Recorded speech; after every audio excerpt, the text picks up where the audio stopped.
Voilà, et bien bonjour à tous, bonjour à toutes, bienvenue, bonjour Florence. Bonjour à tous. Bon, visiblement on a vos retours sur les connexions, donc c'est très bien. Je fais de suite les petites apartés. Vous avez la fenêtre de chat, voilà, que vous utilisez pour nous dire bonjour. Et vous avez la fenêtre aussi de questions pour les questions que vous allez pouvoir poser tout au long de ce webinaire, mais qu'on abordera plutôt en fin de webinaire. Donc, on est ravis de vous accueillir. Donc, aujourd'hui, c'est pas un webinaire voilà, sur l'outil SIRH, mais sur le sujet de la RSE, la responsabilité sociétale des entreprises. On voulait vous partager notre expérience chez Eurecia et la manière dont Eurecia s'est engagée dans la mission RSE. Et c'est pour ça que je suis accompagnée de Florence Desarnaud. Bonjour. Donc, tu es responsable RSE et PMO chez Eurecia. Est-ce que tu peux nous en dire un petit peu plus sur tes missions? En effet, oui, j'ai une double fonction, comme tu l'as dit. Donc, PMO, c'est Project Manager Officer. C'est aider au pilotage de projets transverses en entreprise. Et donc, je suis également responsable RSE. On va dire que le point commun entre ces deux fonctions, c'est que j'ai abordé la RSE comme un projet. Oui, on y reviendra un peu plus tard dans la présentation. Et l'autre similitude, c'est que pour ces deux fonctions, il faut travailler en transverse dans la société. Ok, merci pour cette présentation. Mais du coup, la RSE, est-ce que tu peux peut-être nous donner ta vision, ta définition de la RSE? Alors, au-delà des définitions classiques qu'on va retrouver, qui sont fournies par nos institutions, dont celle de la Commission européenne, chez Eurecia, on s'est donné notre propre définition de la RSE. Du coup, quand on parle de la RSE, on dit avant tout que c'est un projet d'entreprise.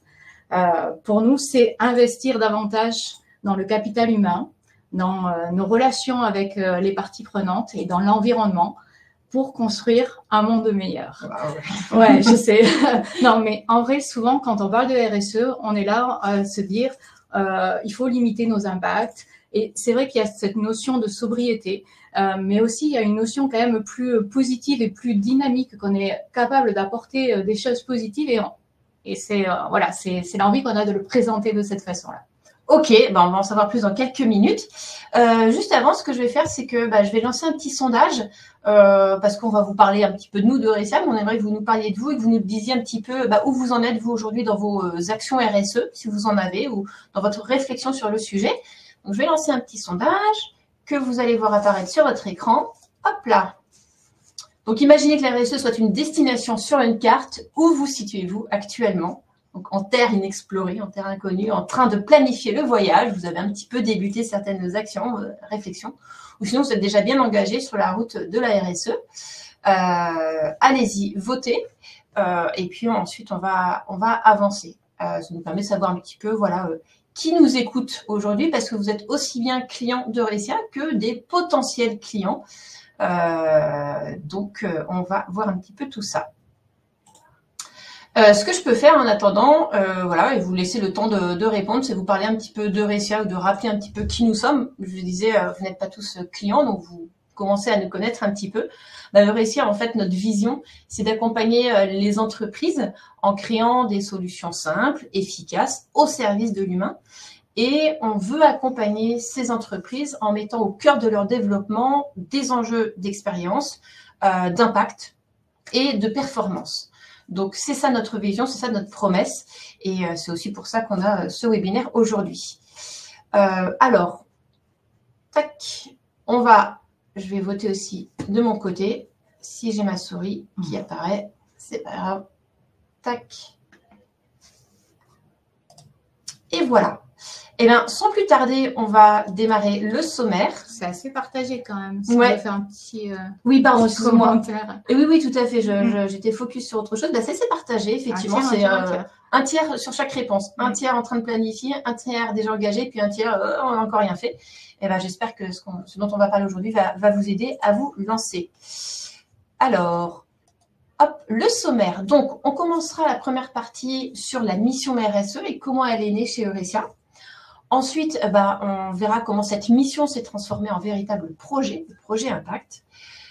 Puis en troisième partie, Florence, tu nous diras un petit peu quels sont les nouveaux horizons, les prochaines étapes, ce sur quoi on s'engage maintenant. Et puis, tant qu'à faire, c'est un retour d'expérience, donc on vous livrera nos bons conseils, ce qu'on estime être nos bons conseils. C'est parti. Florence, je te donne la main sur cette mission RSE, dis-nous tout. Mission RSE. Donc effectivement, chez Eurecia, on a commencé véritablement à parler de RSE en 2022. Pour autant, depuis que Eurecia existe, il y a eu une multitude d'actions et de pratiques qui ont été mises en place au fur et à mesure et qui rentrent dans ce qu'on appelle aujourd'hui le cadre de la RSE. Et en vrai, c'est la première chose qu'on a faite quand on a voulu démarrer cette démarche RSE, c'est de regarder dans le rétroviseur et de se faire un état des lieux des actions, des pratiques qui ont été instaurées et auxquelles on peut rattacher une thématique RSE. Par exemple, chez Eurecia, on a toujours limité le nombre d'impressions papier. Aujourd'hui, on est 200 collaborateurs, on a 2 imprimantes et ça existe depuis le début. Donc, cette action-là, on l'a rattachée au volet environnemental de la RSE avec la petite étiquette numérique responsable.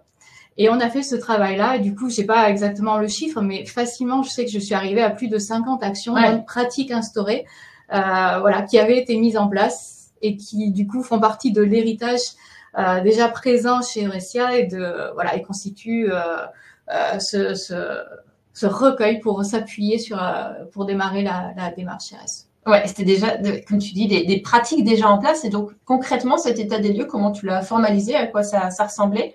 En fait, pour le réaliser, j'ai fait de l'observation, j'ai interviewé des gens qui étaient là depuis un moment chez Eurecia, qui ont été capables de me raconter toute l'histoire, tout cet historique d'action. Et puis tout simplement, en fait, j'ai pris un petit fichier Excel, j'ai fait 4 colonnes, j'ai mis la thématique RSE sur laquelle se rapporte l'action.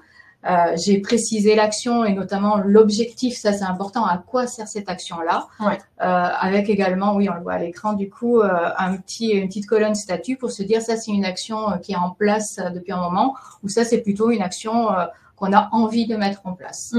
Voilà, ça a été ce travail, petit fichier ça. Finalement Excel nous sert bien et voilà, au moins ça permettait de se poser. Et du coup, une fois cet état des lieux effectué, comment on est passé à l'action? Et comment on s'est structuré? Alors, oui, comme je l'ai dit, donc ça a été notre première action pour démarrer la démarche RSE. Et une démarche RSE, en effet, ça se structure. Tout à l'heure, je parlais de projet. C'est comme ça qu'on l'a pris chez Eurecia. On lui a donné ce nom Impact. C'est notre projet Impact. La démarche, elle a été insufflée par notre CEO, Pascal Regnault, qui effectivement a poussé à ce qu'on se structure en termes de RSE. En nommant notamment ce poste de responsable RSE dont j'ai hérité. Et donc, on a pris le sujet comme un projet.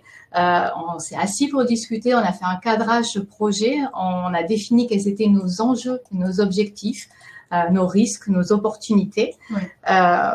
Notre ligne directrice, c'était surtout de ne pas en faire une grille d'évaluation sur laquelle il faut justifier de nos actions, mais vraiment d'en faire un projet qui nous ressemble. Ça, c'était super important. Et parmi nos objectifs majeurs, un de nos objectifs, c'était de faire en sorte que nos collaborateurs participent à ce projet. Du coup, quand on a démarré le projet, notre première action a été tournée sur les collaborateurs. Et concrètement, du coup, comment vous avez embarqué les collaborateurs? Donc pour ce faire, en fait, on a partagé avec nos collaborateurs. Alors on a chez Eurecia en fait plusieurs temps dans l'année où on parle à tous nos collaborateurs. Et donc là on est arrivé et c'est le CEO qui a porté le premier discours. Et ça encore une fois je reviens là-dessus, c'est important que ce soit appuyé par la direction pour expliquer les enjeux de ce projet Impact. Ce qu'on voulait en faire nous, Eurecia, encore une fois, quelque chose qui nous ressemble, au-delà des critères RSE standards, on va dire. On a également partagé l'état des lieux dont je vous ai parlé précédemment pour montrer qu'il y avait plein de choses auxquelles les collaborateurs avaient déjà participé. On ne partait pas de zéro, on part pas de encourageant. Voilà, on part pas de rien, c'est pas si compliqué d'onboarder sur un projet RSE. On avait beaucoup de matière et c'est important de le valoriser. Donc, on a fait ce travail-là. Et la troisième action qu'on a faite avec les collaborateurs, c'est qu'on on a fait un sondage pour leur demander quelles étaient les actions qu'ils avaient envie de voir portées par Eurecia. Et on a eu plein d'idées d'actions. Comme ici. Et ces actions-là, alors là, c'est les thèmes en fait sur lesquels j'ai regroupé justement les actions poussées par nos collaborateurs. Donc, on a défini 18 enjeux, 18 engagements que j'ai dispatchés dans les 3 volets habituels de la RSE. Alors, c'est le volet social que nous, on appelle dimension humaine, le volet humain, la dimension environnementale et la dimension sociétale. Et donc, à l'intérieur, on retrouve nos 18 engagements qui sont issus des actions poussées par les collaborateurs. Absolument, les idées en interne.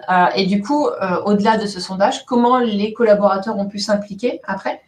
Alors, on a mis en place ce qu'on a appelé les ateliers Impact. Ouais. Les ateliers Impact, c'est sur la base de volontariat.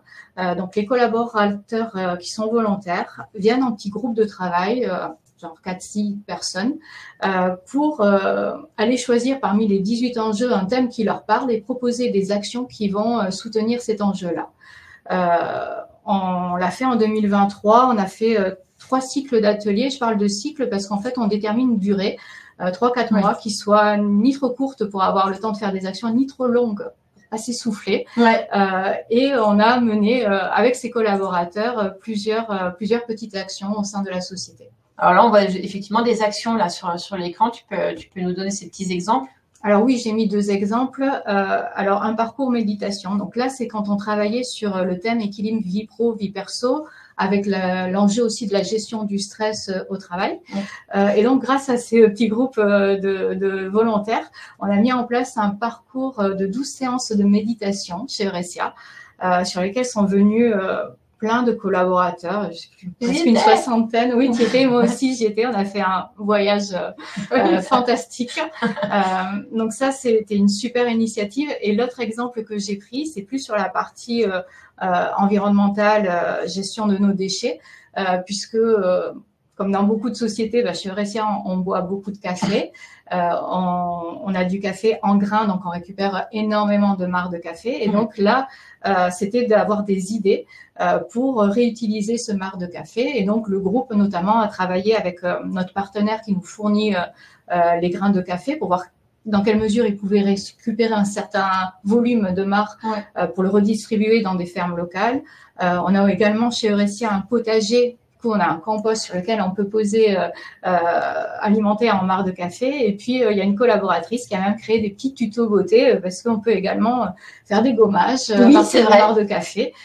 Et donc là, l'idée, outre l'aspect un peu ludique et sympa, c'était de sensibiliser tous nos collaborateurs sur le fait que c'est important de recycler nos déchets et notamment nos déchets alimentaires. Et puis là, c'était des actions très concrètes et très faciles à mettre en place. Sans moyens financiers, parce que même le parcours méditation, on a trouvé chez Eurecia une pépite qui c'était le dada de faire de la méditation. Donc voilà, un peu des débrouillardises et on arrive à faire des choses toutes simples. Absolument. Donc en fait, si on résume, comment ça s'est déroulé, on avait déjà des idées, on avait déjà des pratiques en place chez Eurecia. Et puis à partir du moment où c'est la direction qui a souhaité formaliser et cadrer ces actions pour en faire un projet d'entreprise, et bien justement, Eurecia a présenté le projet aux collaborateurs, ça c'était la 2e étape, les a sondés et a mis en place donc ces ateliers collaboratifs sur la base du volontariat. Donc ça a bien marché, ça a bien pris. Et ensuite, du coup, Florence, qu'est-ce qui découle? Là, on est en 2023 par rapport à ces ateliers. Et on va attaquer un petit peu ce qui se passe après. Alors effectivement, après ces premières actions, en 2023, il a fallu rentrer un peu dans le dur de la RSE. Là, je vais parler de la norme ISO 26000, qui est la référence en termes de démarche RSE. Et donc, je me suis investie dans ça parce que vu que c'est la référence, il faut comprendre. Il faut bien la comprendre. Donc, je l'ai lu dans tous les sens parce que, effectivement, quand on s'intéresse à la RSE, on se rend compte que c'est très, très large. Qu'on aborde aussi bien la RGPD, qui pourrait être un thème où on situe complètement ailleurs, mais non, ça fait partie de la RSE. Il y a le volet social, il y a le volet environnemental, il y a le volet sociétal. Donc, il y a plein d'informations et voilà, je suis vraiment rentrée dans la norme, dans cette norme-là. Quelques pages à lire. Quelques pages à lire, voilà. Ce qu'on a fait aussi comme initiative en 2023, c'est de se faire labelliser par l'AFNOR sur le label engagé RSE qui justement s'appuie sur ce référentiel ISO 26000. Là, notre finalité, c'était pas tant que ça d'avoir un label, c'était surtout de comprendre après les premières actions qu'on avait menées et l'historique qu'on avait, comment on se situait. Et de la même façon, on a fait un bilan carbone l'été dernier pour encore une fois avoir un point de départ, une idée de notre mesure, parce que on n'est pas Amazon, on n'est pas une industrie chimique. Du coup, on a besoin de comprendre en quoi on pollue, quelles sont nos émissions de gaz à effet de serre, quels sont nos leviers d'action. Donc, ces deux éléments nous ont permis en fait de se mesurer. Ouais. Et justement, du coup, quel a été le résultat de cette évaluation? Je pense, quand on a fait intervenir la FNOR. Alors d'une part, effectivement, on a réussi à avoir le label engagé RSE au niveau confirmé. Faut savoir qu'il y a 4 niveaux de labellisation avec ce label, le maximum étant le niveau exemplaire, et nous on est juste en dessous au niveau confirmé, mais on est super fiers parce que c'était notre première évaluation, et puis on va bien sûr aller chercher le prochain niveau la prochaine fois. Mais surtout, moi, ce que j'en retire de cette évaluation, l'évaluatrice, alors c'est un label sur lequel vous avez un évaluateur qui vient sur site. Oui. Elle est venue pendant 3 jours. Elle a interrogé une trentaine de collaborateurs. Elle a interrogé des clients, des fournisseurs. Donc, elle a appris vraiment à nous connaître. Et quand elle est repartie, elle a produit un rapport d'environ 80-100 pages. Encore une fois, là, il y a de la lecture. Mais ce qui était super bien, c'est qu'il y avait tous nos points forts et tous nos axes d'amélioration. Ouais. Et ça, en fait, ça a permis à moi de construire la roadmap pour les mois à venir, pour comprendre quels étaient nos enjeux prioritaires et la façon dont nous devions y aller. Donc, que ce soit par le bilan carbone ou par cette évaluation RSE, tous les deux m'ont permis à moi de comprendre et de prioriser, construire la roadmap. Ouais. Et là, tu l'as dit, ce qui a fait qu'on a choisi la FNOR, c'est justement parce qu'elle venait sur site pour faire cette étude, cette évaluation. D'autres ont d'autres manières de faire, plus à distance. Je ne sais pas si tu en parleras, mais c'était aussi l'enjeu de faire venir quelqu'un et de s'imprégner un petit peu de ce qu'on faisait. Oui, pour parler vrai et encore une fois faire quelque chose qui nous ressemble, parce qu'on est dans l'humain, enfin, c'est ce qui nous caractérise. Ouais. Alors du coup, là aussi, petite synthèse. Donc on avait vu qu'il y avait eu d'abord la phase interne du projet, et ensuite donc Eurecia est passé par un tiers externe, donc pour se faire évaluer, pour se mesurer et obtenir du coup un rapport qui a permis, là encore tu le disais, de lever un peu les forces et les faiblesses, et c'est ça qui a permis de construire ta roadmap. Le bilan carbone aussi, on l'a vu, donc il permettait aussi de compléter l'état des lieux initial et d'avoir une idée des actions à mener sur ce sujet-là. Donc maintenant, Florence, on est en début 2024. Ça fait donc 2 ans qu'on a officialisé ce lancement de la mission RSE. Et donc maintenant que ces étapes de bilan et d'organisation sont faites, quelles sont du coup les prochaines réalisations et actions qui sont prévues? Alors effectivement, le chemin il est long pour la RSE, mais ça fait même pas 2 ans, je pense que ça fait 18 mois en fait qu'on est sur cette trajectoire, et on a fait déjà pas mal de choses, mais il nous en reste à faire. Là, j'ai choisi de mettre le focus sur 2 points, au-delà de la roadmap dont je ne parlerai pas ici dans le détail, mais et ces 2 points, je les ai mis là parce que c'est 2 sujets sur lesquels j'étais pas prête au tout début où on l'a démarré pour faire ça. Donc, c'est vraiment dans la logique et dans la continuité. Aujourd'hui, on travaille effectivement sur des indicateurs RSE pour avoir un dashboard sur les différents critères, que ce soit au niveau social, environnemental, économique, sociétaux, pour se mettre des indicateurs de mesure, maintenant qu'on connaît nos points de départ, pour pouvoir les suivre et pour pouvoir se fixer des objectifs.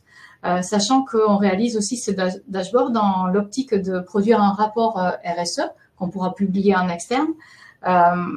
Aujourd'hui, on n'a pas d'obligation légale de fournir des rapports qu'on appelle extra-financiers, mais ça peut venir parce que de plus en plus, et notamment la CSRD, pour ceux qui en ont entendu parler, va progressivement s'appliquer aux plus petites entreprises et bientôt aux entreprises de 250 collaborateurs. Donc chez Eurecia, on est à 200 collaborateurs, mais on grossit. Donc on se prépare à tout ça, et donc on va aussi le faire dans cette optique-là. Et le deuxième focus que je voulais faire, c'était l'échange avec nos parties prenantes. Parties prenantes, c'est tout notre écosystème avec lequel on interchange. Alors que ce soit des clients, des fournisseurs, des administrations publiques, des partenaires, les candidats aussi, qu'on considère comme nos parties prenantes. Alors bien sûr, on les a déjà englobés en partie parce que ça fait partie de la démarche RSE, et quand je l'ai dit, quand l'AFNOR est venu, ils ont interrogé des clients, des fournisseurs. Mais là, l'idée en 2024, c'est élargir notre cercle d'échange.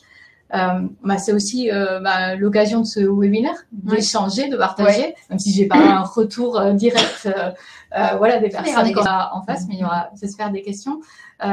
Mais ça fait partie de la démarche qu'à la fois sensibiliser, faire des retours d'expérience et à la fois comprendre quelles sont les attentes des tiers vis-à-vis de nous, qu'est-ce qu'ils attendent de nous en termes de RSE. Donc ça, c'est l'étape suivante importante qu'on va mener. Il y aura des sondages, on va réfléchir aussi à une politique d'achat responsable. Donc voilà, en gros, les gros sujets sur 2024. Ok, donc effectivement, une fois les actions en place, ça y est, on peut mettre en place des indicateurs. Effectivement, ça semblait être illogique d'en placer au début sans avoir mené une quelconque action, et puis intégrer et élargir un peu notre cercle des parties prenantes. Et ce que je retiens aussi de tout ça, c'est que finalement, la RSE, c'est pas juste un label, c'est pas juste un coup de com', c'est pas juste des valeurs que l'entreprise va afficher. C'est aussi des actions régulières, des bilans, s'auto-évaluer, se remettre en question et avancer et sortir aussi des indicateurs comme tu l'as dit. Avec ces 2 ans, allez 18 mois tu le dis, de retour d'expérience sur le RSE, pardon. Là, effectivement, tu as peut-être des conseils à distiller, peut-être des leviers de réussite, ou en tout cas ce que tu as identifié comme étant vraiment des facteurs clés pour avancer sereinement dans cette mission-là, et tu nous les partages. Oui, alors j'en ai effectivement identifié quelques-uns à l'écran. Merci. Ouais. Alors, le premier, j'en ai parlé, donc avoir sa direction en sponsor du projet, ça c'est super important parce que ça donne du poids. Ça embarque les collaborateurs, ça rejoint la vision. Donc ça, c'est un point clé pour démarrer. Ouais. Valoriser ce qui existe déjà dans la société, ça aussi parce que je suis persuadée que dans n'importe quelle société, on peut rattacher des bonnes pratiques, des activités ou des actions qui ont été réalisées et qu'on peut déjà montrer que ça fait partie de la RSE et qu'on part pas de rien, encore une fois. Le fait d'impliquer ses collaborateurs, là aussi, encore une fois, c'est super important. Le fait de les alimenter, de les informer, et de les avoir toujours dans ce mood-là au fur et à mesure du projet aussi. Oui. Alors, tu parlais que j'allais donner des clés de succès, mais peut-être je peux dire aussi en fait quelques difficultés parce que ça en fait partie du jeu. Tout n'est pas forcément tout simple, tout facile, mais quand on parle d'impliquer les collaborateurs, vient souvent la question du temps. Est-ce que c'est dans mon temps de travail? Est-ce que c'est en dehors de mon temps de travail? Les ateliers dont tu as parlé tout à l'heure, est-ce que comment ça a été pris? Et ça c'est un sujet et sûrement que vous l'aurez, quand vous l'avez déjà, puisqu'il y en a plusieurs qui ont déjà démarré des démarches RSE dans leur société. Chez nous, ça a été pareil, ça a été une discussion. Et au début, on savait pas trop où se situer. On était un peu border. Alors, on faisait des ateliers entre midi et 2 ou un peu en fin de journée, sans trop savoir si on était en train d'être sur du temps, du temps libre ou du temps de travail. Et puis, au fur et à mesure, en fait, comme on a réussi à démontrer l'impact de ces ateliers, la valeur que ça a apporté au niveau des collaborateurs et au niveau de ce qui était produit par eux. Maintenant, aujourd'hui, on sait dire que ça fait partie du temps de travail et désormais, quand j'ai des ateliers, les réunions, on ne se pose plus de questions, elles sont dans la journée comme une autre réunion. Voilà, autant pour toi que pour les collaborateurs, on sait que c'est inclus dans notre travail. Mais je sais que ça peut être un sujet. C'est important de le dire. Donc, on en discute. Et la réponse. Les autres leviers Alors, aligner ses enjeux RSE avec sa vision stratégique, ça aussi, c'est super important. On ne peut pas avoir une politique RSE qui soit décorrélée de notre business ou de notre stratégie. Donc, il faut arriver à faire le pont entre les deux pour que ça ait du sens, justement. L'autre levier dont je parlais, alors avoir des outils de mesure, c'est important. Alors nous, on a choisi de faire labelliser et c'est loin d'être une obligation. On a choisi aussi de faire un bilan carbone, mais en tout cas, ce qui est important, c'est d'avoir à un moment donné de se poser et d'avoir un regard externe d'une façon ou d'une autre. Parce que il faut comprendre, il faut absolument comprendre quels sont nos axes d'amélioration, où c'est qu'on en est.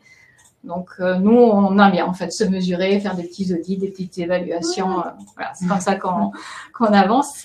Et le dernier point, peut-être pour rassurer aussi, c'est avancer étape par étape. C'est normal, la RSE, ça se construit pas. C'est une PMO qui parle, donc forcément. Ouais. Mais c'est surtout, voilà, quand on a commencé avec les collaborateurs à faire des petites actions, c'était aussi pour démontrer que rapidement, par des petites choses, on pouvait avancer et gravir une première marche.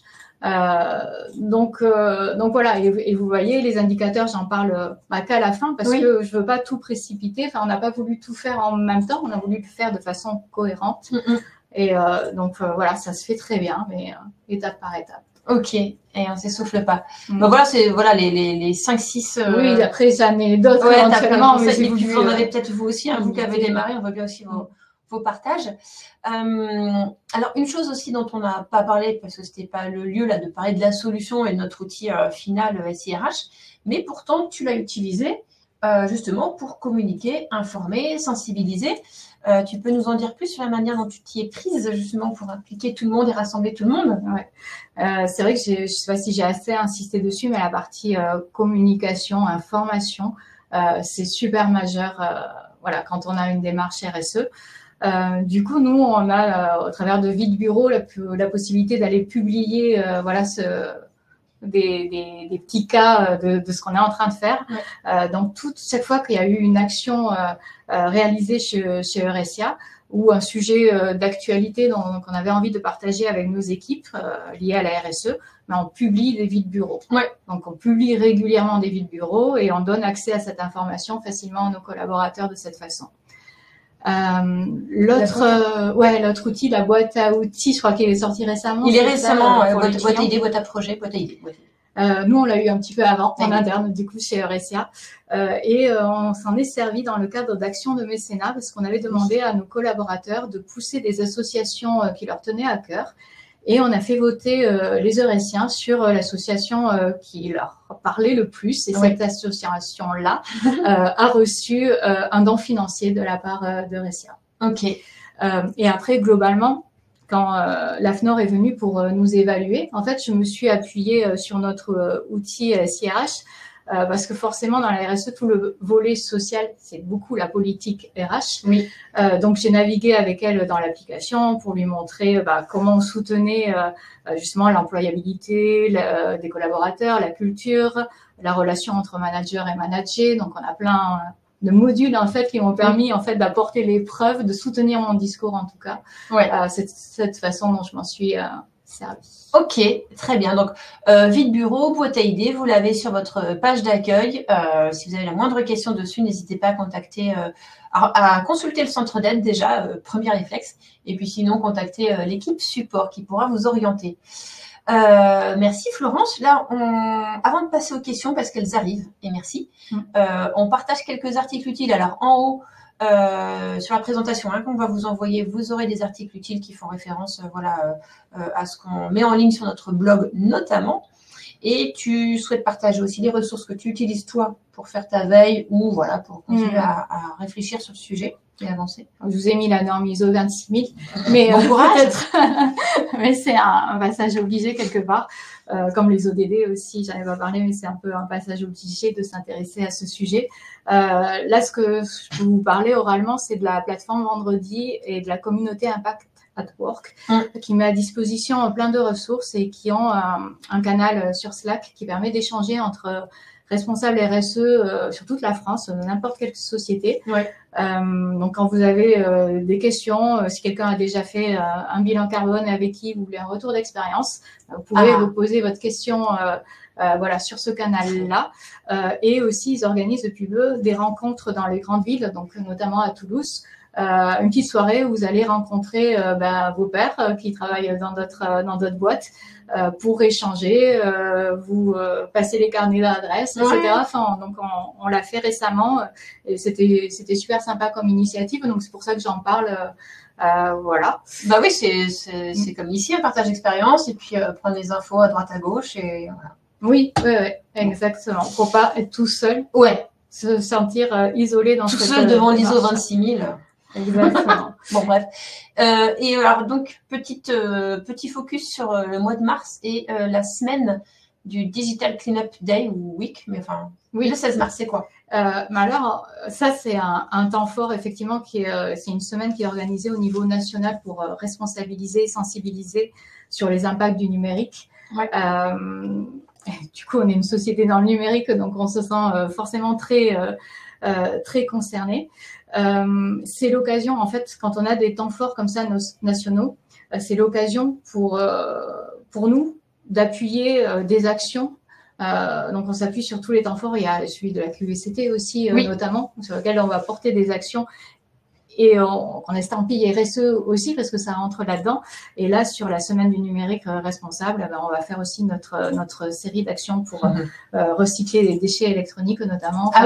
Voilà, et pour suivre tout ça sur nos réseaux sociaux parce qu'on ira publier. Voilà, on va partager un peu les actions que nous on met en place. On veut aussi savoir vous ce que vous mettez en place. Merci Florence. On a fait le tour. L'essentiel. Et puis vient le temps des questions qui sont arrivées pendant cette première demi-heure. Une question que j'ai vue passer. Alors, on va essayer de toutes les aborder. Et si toutefois, on n'avait pas le temps de tout aborder, on y répondra par mail dans le courant de la journée. Non, t'en as pas parlé. On voulait savoir quel profil faut-il pour incarner la fonction d'un responsable RSE. Alors toi, il y avait effectivement ton background et puis tes expériences qui font que tu étais un peu toute désignée chez Eurecia, a priori. Mais est-ce qu'il y a un profil particulier? Alors, moi, je pense pas qu'il y ait de profil. Enfin, je pense qu'il y a plutôt une multitude de profils. Qu'il y a peut-être des profils qui sont plus ingénieurs, scientifiques, techniques et ça dépend peut-être aussi de l'activité de la société. Et il y a des profils plus généralistes, plus gestion de projet, comme moi. Mais je suis pas sûre qu'il y ait un profil idéal ou le profil qui est sur tous les domaines. Et ce qui est super important, par contre, c'est d'organiser une gouvernance autour de ça, de savoir effectivement quelles sont les personnes clés impliquées, quel est votre sponsor de ce sujet-là, quels sont vos référents sur les différentes thématiques. Par exemple, sur la partie performance énergétique, chez Eurecia, on a un facility manager, donc c'est le job. Donc, il fait partie de mes parties prenantes clés sur lesquelles je vais m'appuyer pour prendre des décisions, pour travailler nos objectifs, la roadmap. Donc, c'est plus une histoire de s'entourer et d'établir cette gouvernance que d'avoir un profil idéal. Je crois avoir vu passer, si on n'a pas de responsable RSE, c'est ça, comment se lancer. Alors, c'est vrai que c'est bien de poser la fonction responsable RSE sur une personne pour que ce soit identifié, que les collaborateurs sachent.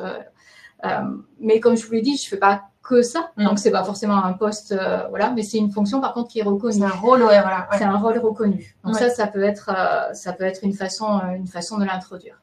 Oui. Il faut quand même un porteur de projet, mais tu l'as dit, de toute façon, et tu le disais en introduction, c'est une transversalité avec les autres équipes. Tu as besoin un peu de tout le monde.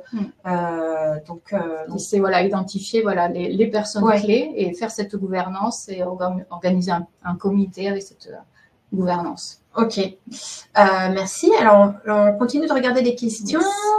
Alors, Elodie, je vous cite. Alors, Elodie pose la question, quel budget pour obtenir le label AFNOR? Alors, le budget, si je me souviens bien, c'est moins de 8 000 €. J'aurais dit même moins de 7 000.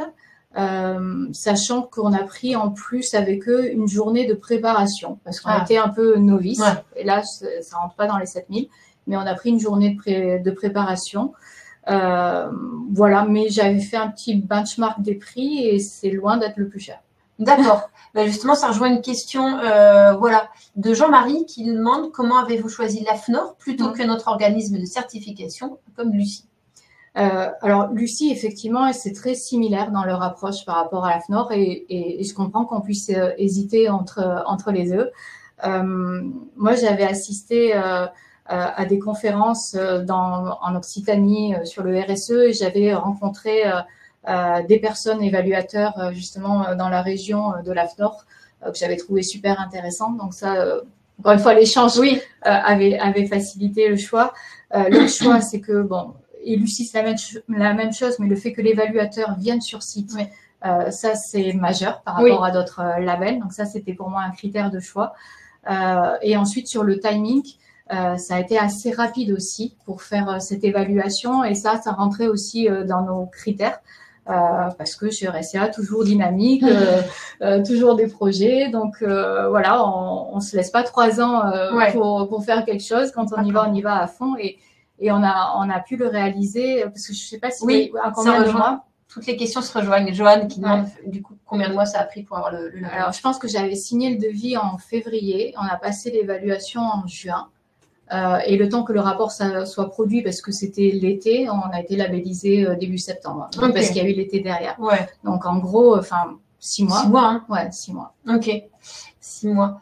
Est-ce que ça répond à vos questions? Voilà, n'hésitez pas. On a répondu à Anna, on a répondu à Elodie, et j'ai perdu la souris, mais c'est pas grave. Alors, toujours Anna, comment sensibiliser et impliquer les collaborateurs qui, en général, ne s'impliquent pas dans les ateliers sondages qui se basent sur le volontariat? Alors ouais, c'est un long travail. Est-ce que tu as l'impression d'avoir galéré pour nous en parler? Non, parce qu'il y a toujours des gens engagés et il faut s'appuyer sur eux pour être moteur et relayer et embarquer après d'autres personnes. Mais c'est vrai que c'est un travail en continu et nous, on le fait dès qu'on a un nouveau collaborateur en fait qui intègre Euresia. On a ce qu'on appelle les Welcome Day où tous les nouveaux collaborateurs assistent à la présentation de différents départements et des activités d'Euresia qui sont réalisées par les managers. Ils ont ce temps d'échange avec les managers. Et moi, j'interviens en fin de journée.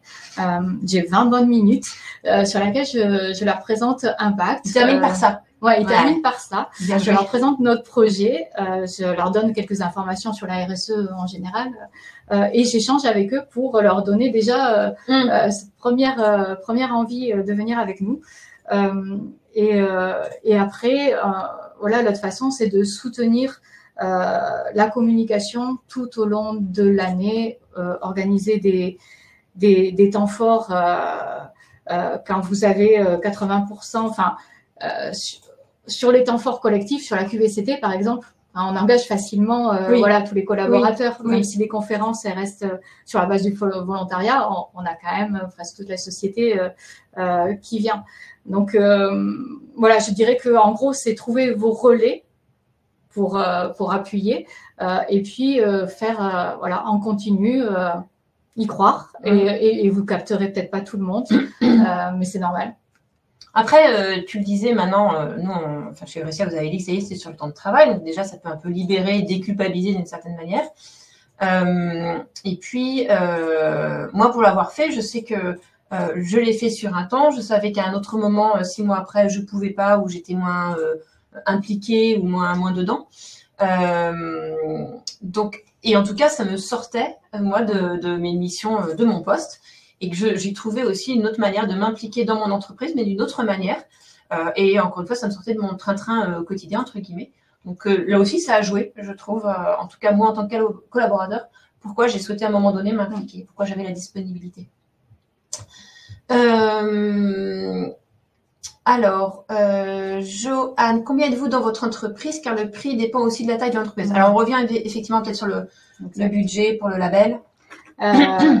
Alors, on est 190 collaborateurs aujourd'hui. Au moment où on l'a passé, on doit être 170, enfin pas loin. Donc, on est moins de 200 ou moins de 250.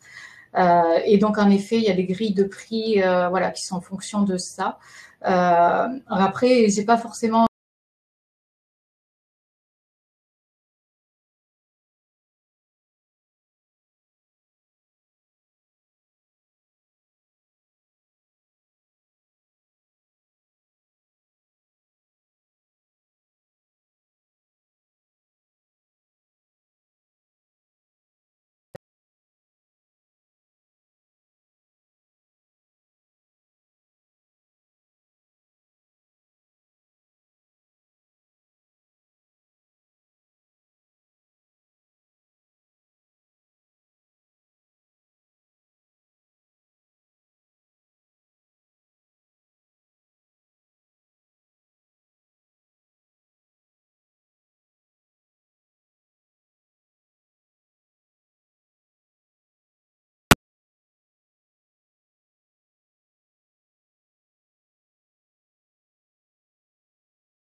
très précis. Et Ouais. là, c'était pas mal d'avoir un peu de soutien pour comprendre voilà, ce qu'il fallait vraiment faire sur ça.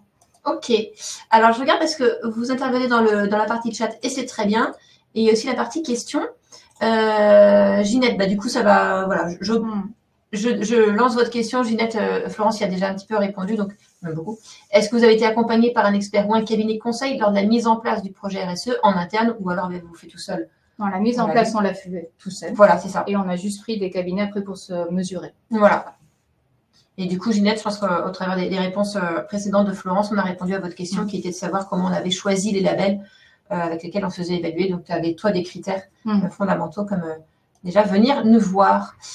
S'il y a d'autres questions, là, je crois qu'on a répondu à toutes. Et c'est chouette de voir votre participation. Je ne sais pas si vous qui nous interrogez, c'est parce que, a priori, vu la teneur des questions, c'est que vous êtes au démarrage de vos actions RSE. Voilà, mais on a vu qu'il y avait parmi les participants, voilà, un tiers de chaque bord, on va dire, ceux qui ne sont pas du tout encore lancés, c'est pas du tout le terme des Arabes, ceux qui sont en cours et ceux qui sont déjà bien avancés. Est-ce que vous accepteriez Céline, voilà, qui voudrait en parler de vive voix? Alors, ce qu'on va faire, c'est que, est-ce que sur la slide d'après, il y a nos coordonnées? Non, mais c'est pas grave. Dans le replay, voilà. Pardon, je remonte, c'est pas grave. J'ai été perturbée. Dans le replay, il y aura les coordonnées, voilà, sur lesquelles vous pouvez du coup nous contacter. Et oui, moi j'ai pas de souci pour faire un retour d'expérience ou sur un sujet en particulier pour échanger. Ça a déjà été le cas avec quelques-uns de nos clients parce que même moi, quand je voulais réaliser un bilan carbone, je me demandais avec qui le faire et j'avais échangé avec un ou deux de nos clients. Donc dans l'autre sens aussi, il n'y a pas de souci pour partager et faire des petits points. Ok, merci Florence pour ta disponibilité. Et puis on retrouve aussi, je trouve que c'est un très bon conseil là, ta communauté Impact at Work, faut savoir le dire, qui t'a beaucoup aidé, donc qui permet d'échanger avec d'autres responsables. Écoutez, on arrive de toute façon à la fin du webi, donc on va s'arrêter là. On espère avoir répondu à toutes les questions qui sont arrivées ici et celles que vous posiez sans les formaliser. Et du coup, je vais lancer aussi un petit sondage pour avoir votre retour sur le webinaire. Voilà, si vous avez apprécié le thème et comment on peut s'améliorer pour les prochains. Le prochain, vous aurez la date très prochainement au travers de nos différentes communications. Et donc, le sondage, il arrive. Hop. Voilà. Est-ce que le webinaire a été utile? Voilà. Merci. Eh bien, merci Florence. Merci à vous, merci Pauline d'avoir facilité l'échange. Avec plaisir et merci pour votre écoute et puis à très bientôt pour un nouveau webinaire.